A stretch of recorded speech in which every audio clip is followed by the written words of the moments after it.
everyone. I'm Cassandra Walker with STL TV. Welcome to our series, Educating Through a Pandemic, where we're discussing with school officials, students, and teachers the effect that COVID-19 is having on educating our students.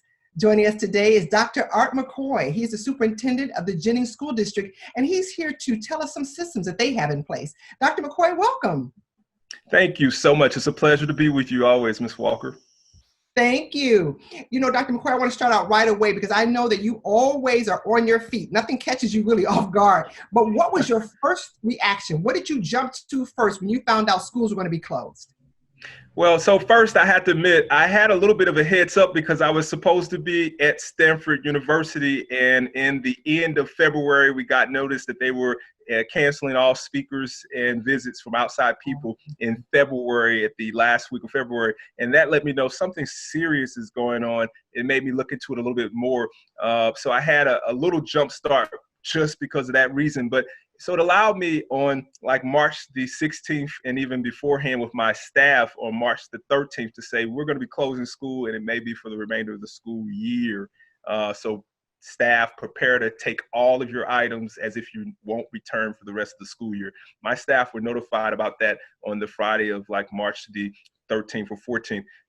And then, of course, our students were notified that following Monday, which was March the 16th, and then they left as of March the 17th for the remainder of what was the school year. They took everything they needed, and then I told them this will be officially coming out much later as things progress. But again, it was kind of a heads up once Stanford closed all campuses through April the 15th, as early as March the 4th, but I had got about a 2-week notice in advance in February.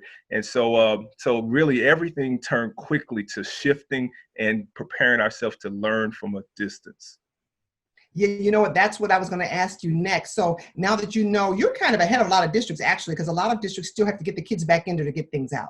So you've already cleared out. So now in your mind, what's the next thing that you have to make sure is in place for your students? That's a great question. So, you know, as an educator, we learn about something called Maslow's hierarchy of needs, and that is food, shelter, safety. Those are the first essentials, and then you get to connection, relationship, and love. And so we immediately, first, we were fortunate to already be a one-to-one school district, and that's hard for urban school or suburban school, any school, to be one-to-one on computers to students. And then we had laptops for every third grader through 10th grader already. So essentially, we immediately prepared to give preschoolers through second graders laptops. And then we received donations from Airman and Worldwide Technology and MasterCard to give our seniors laptops that they can have as a gift.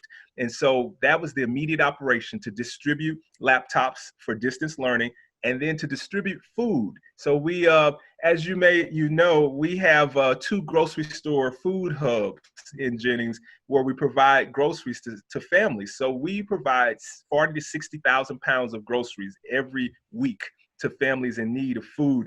And that's in addition to our 3,000 to 5,000 breakfasts and lunches that we've been providing on a weekly basis since this occurred. So we basically communicated to all parents that on every Monday and Wednesdays we will be giving meals, and then on Fridays we will be giving groceries to families and Chromebooks, and that got us started. Been received, Dr. McCoy, because that is tremendous. That's going over and beyond the regular lunches every day.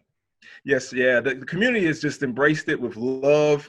They have been so just excited to receive what we have to give them, but so appreciative, because we've even been doing some direct home visits to give food to homes and to give cleaning supplies and items to homes with our social workers. They've been phenomenal. Our police officers and school resource officers, they've been phenomenal. They've been making home calls. And so the families have been overjoyed. Now, our teachers were really amazing because they immediately embraced the Jennings School District Virtual Academy, which we had already started last school year for a select group, but now we expanded it to every kid. So it kind of gave us a running start, having started that last year based off of the new legislation that we knew was coming to force schools to have online options. We did a Jennings Virtual Academy in light of that. Now we rolled it out for preschool through 12th grade, and the parents were just really happy, thrilled, and excited. Our counselors are life coaches now, so they're counseling parents through how to homeschool, how to teach from home. And then they're also counseling students on how to transition to the next phase in life, our seniors to college, or students who want to go to work, but in this environment, it may not be safe or may not be as many options. We have a lot of life counselors and a lot of teachers who are just really holding students' hands, calling them directly on phones and using Google Hangouts and Google Meetings to do so.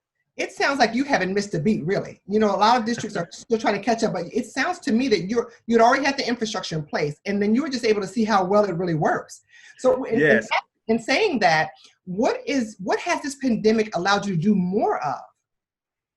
Definitely. So let me first say, I really am tempted to share my screen because I feel so privileged as a superintendent to work in a district that's agile, flexible, and was able to really turn the district in a week's time. I literally have a bird's eye view of every classroom. I literally see every classroom I have a Google Classroom myself that's called the Superintendent's Hub, and I have every teacher in that hub. I'm able to click on that classroom and see every student who's logged in. I get an email for every assignment, every comment that a student makes or a teacher makes.